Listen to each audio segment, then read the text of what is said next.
भूमाफियाओं के खिलाफ और सरकारी ज़मीनों पर लगातार हो रहे कब्जे को लेकर मुख्यमंत्री योगी आदित्यनाथ ने जिस तरह ज़िला प्रशासन को आदेश दिया और जिस तरह उसके बाद ज़िला प्रशासन एक्टिव हुआ है, इसी को लेकर हम मौजूद हैं छावनी सरकार में। नमस्कार, आदाब, मेरा नाम है फरहान आकिब खान और आप देख रहे हैं यूपी टाइम्स। आप देख सकते हैं ये जो पूरा एरिया मेरे पीछे दिख रहा है ये सरकारी भूमि है और उसके बावजूद जिस तरह से लोग सरकारी भूमि पर लगातार कब्जा करते जा रहे हैं और जिस तरह से शिकायतें मुख्यमंत्री योगी आदित्यनाथ के पास पहुंच रही है, यहाँ तक कि गोरखपुर में उनके मठ तक लोग अपनी समस्याएं लेकर पहुंच रहे हैं।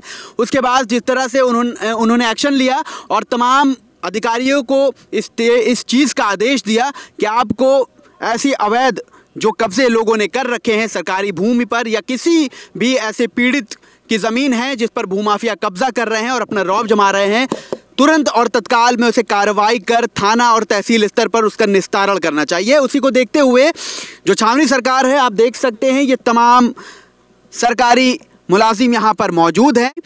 सदर एसडीएम वीके सिंह भी यहाँ पर मौजूद हैं और इस पूरे मामले में उनका क्या कहना है हम ये भी आपको सुनाएंगे। सर, ये छावनी सरकार में जिस तरह ज़मीनों को चिन्हित किया जा रहा है, ये क्या है पूरा मामला और किस चीज़ को लेकर?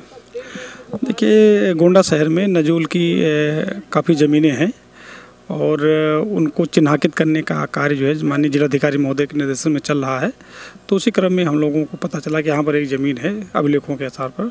उसी आधार पर माननीय नगर मजिस्ट्रेट महोदय हमारे साथ में उनके निर्देशन में हम लोग पैमाइश का कार्य करा रहे हैं। कई ज़मीनें ऐसी हैं जिनकी चिन्हांकन की कार्रवाई चल रही है, उनमें छोटे मोटे जो भी अतिक्रमण भी मिल रहे हैं उनको भी हटवाए जाने की कार्रवाई की जा रही है। अच्छा, ऐसी ज़मीनों पर किसी ने घर भी बना रखा है, अवैध कब्जा कर रखा है, तो क्या उन्हें जब भी गिराया जाएगा, डिमोलिश किया जाएगा, तो ऐसा नोटिस वगैरह भी जाएगी या डायरेक्टर में? नहीं, अगर किसी ने अपना किसी का अगर आवास बना हुआ पाया जाता है तो उन लोगों को संबंधित को नोटिस जारी करके उनसे पूछा जाता है किस अधिकार से कैसे उनका बना है। यदि उनका अधिकार नहीं पाया जाता तब डिमोलिशन का आदेश किया जाता है। बाकी बिना किसी को सुने हुए, बिना किसी से पूछे हुए ऐसी कोई कार्रवाई नहीं होती कि आए और हम चुप से गिरा दिए, ऐसा कुछ नहीं। तो कितनी ज़मीनें अब तक मुक्त कराएगी? ये आज अभी हम लोगों ने जो यहाँ पर किया है, ये लगभग जो है 2 एकड़ 70 डिसमिल की ज़मीन हमको मिली है यहाँ पर, जिसको हम लोग चिन्हित करके छोटे मोटे इसमें कुछ अवैध अतिक्रमण टाइप दिख रहे हैं, इन लोग अपना पक्ष रखेंगे, इसके बाद को खाली करा लिया जाएगा। अगर जागरूक लोग हैं, जनता है, उनके आसपास ऐसी ज़मीनें हैं उन्हें लगता है और वो प्रशासन की मदद करना चाहते हैं या ऐसे भूमाफियाओं के खिलाफ आवाज़ उठाना चाहते हैं, तो कैसे आपसे संपर्क करें या क्या करें?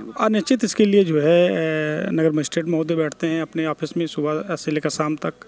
हम भी अपने ऑफिस में बैठते हैं सुबह लेकर शाम तक। माननीय जिलाधिकारी महोदय बैठते हैं। यद्यपि हम लोग स्वतः से ऐसा जो है प्रयास कर रहे हैं, डीएम सर का पूर्णतः निर्देश है कि सारी जितनी भी सरकारी ज़मीनें हैं उसको खाली करा लिया जाए चिन्हित करके, और विभिन्न योजनाओं के लिए जो सरकार के सरकारी बिल्डिंग्स बननी है उनके लिए उसको आरक्षित किया जाए, उनको हैंडओवर किया जाए जिससे निर्माण कार्य हो सके। तो इस क्रम में यदि कोई किसी व्यक्ति के कोई इस बारे में अगर जानकारी हो, अगर वो हमको सूचना देते हैं तो ये उनका सहयोग है, अच्छी बात है, और उसको हम तत्काल उस पर कार्रवाई करेंगे। अच्छा, तो जिसका कब्जा होगा ऐसी ज़मीनों पर जो सरकारी भूमि है, उनके खिलाफ भी क्या कार्रवाई की जाएगी और की जाएगी तो किस तरह की कार्रवाई की जाएगी? देखिए, इसमें कई लोग ऐसे होते हैं जो मतलब कम जागरूक होते हैं, तो उनको किसी न किसी माध्यम से जो है गलतफहमी की वजह से ऐसा कब्जा कर लेते हैं। अगर उनको सही बात पता चल जाती है तो लोग स्वतः कब्जा उठा लेते हैं। और ऐसी ज़मीनों को कोई बेच रहा है या फर्जी कागजात के आधार पर, तो ऐसे में क्या होगा उनके साथ? नहीं, अगर ऐसा कोई संज्ञान में आ जाता है, नहीं फर्जी वो जो है जानबूझ करके ऐसा काम करे तो उनके खिलाफ सख्त कार्रवाई की जाएगी। सुसंगत प्राविधानों के तहत जो है उनमें कार्रवाई किया जाएगा और इसको रोकने का पूरा प्रयास किया जाएगा और हर स्थिति में सरकारी ज़मीनों को सुरक्षा सुनिश्चित की जाएगी। तो सुना आपने, एसडीएम सदर ने जो भी ऐसी ज़मीन को लेकर चेतावनी लोगों को दे दी है और इससे पहले भी कार्रवाई गोंडा में देखी जा चुकी है, क्योंकि जिस तरह से भूमाफियाओं के खिलाफ मामले निकल कर आ रहे थे, जिस तरह से ज़मीनों के मामले लगातार बढ़ते जा रहे थे गोंडा में, जो पीड़ित लोग थे उनकी संख्या बढ़ती जा रही थी और अगर समस्या के निस्तारण की बात की जाए तो नील बटे सन्नाटा था।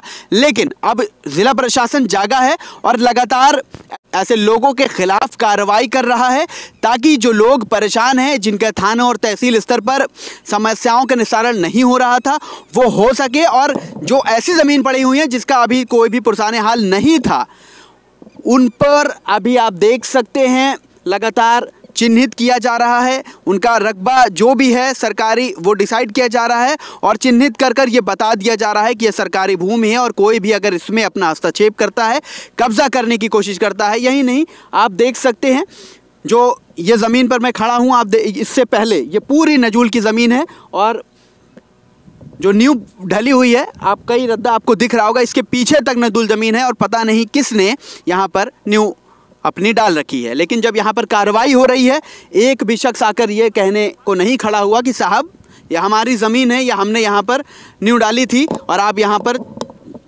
चिन्हित नहीं कर सकते हैं। तो कई ऐसे मामले होते हैं, सिर्फ यही नहीं, पूरे गोंडा ज़िले और पूरे प्रदेश का यही हाल है। लगातार ज़मीन को लेकर मामला और विवाद बढ़ता जा रहा था, जिसके बाद मुख्यमंत्री योगी आदित्यनाथ ने इसको संज्ञान में लिया, अधिकारियों को निर्देश दिया और अधिकारी अब नींद से जाग उठे हैं और लगातार ऐसी ज़मीनों को लेकर और ऐसे मामलों को लेकर संज्ञान में लेते हुए कार्रवाई करते नज़र आ रहे हैं। उम्मीद करते हैं ये जो लोग काम कर रहे हैं, इसे आम जनता जो माफियाओं के ख़िलाफ़ अपनी आवाज़ नहीं उठा रही थी, निपट नहीं रहे थे, डर रहे थे, अब अधिकारी जागे हैं और उनको इंसाफ दिलाएंगे। अगर किसी भी तरह का कब्ज़ा है तो उससे छुड़वाएंगे। वीडियो को ज़्यादा से ज़्यादा शेयर कीजिए और अगर इससे संबंधित आपकी भी कोई ज़मीन, कहीं पर भी कब्ज़ा है, कहीं पर भी कोई भूमि विवाद है, तो थाने से लेकर तहसील तक आइए, एप्लीकेशन दीजिए, अपनी आवाज़ को उठाइए। अधिकारी लगातार आपके इन समस्याओं का निस्तारण करने के लिए मौजूद है। इससे भी काम नहीं बनता है। मुख्यमंत्री आपकी खिदमत में हाजिर रहेंगे। आप ऐसे तमाम अपडेट्स के लिए, ऐसी खबरों के लिए देखते रहिए यूपी टाइम्स में। फरहान आकिब खान, मुझे दीजिए इजाज़त। धन्यवाद।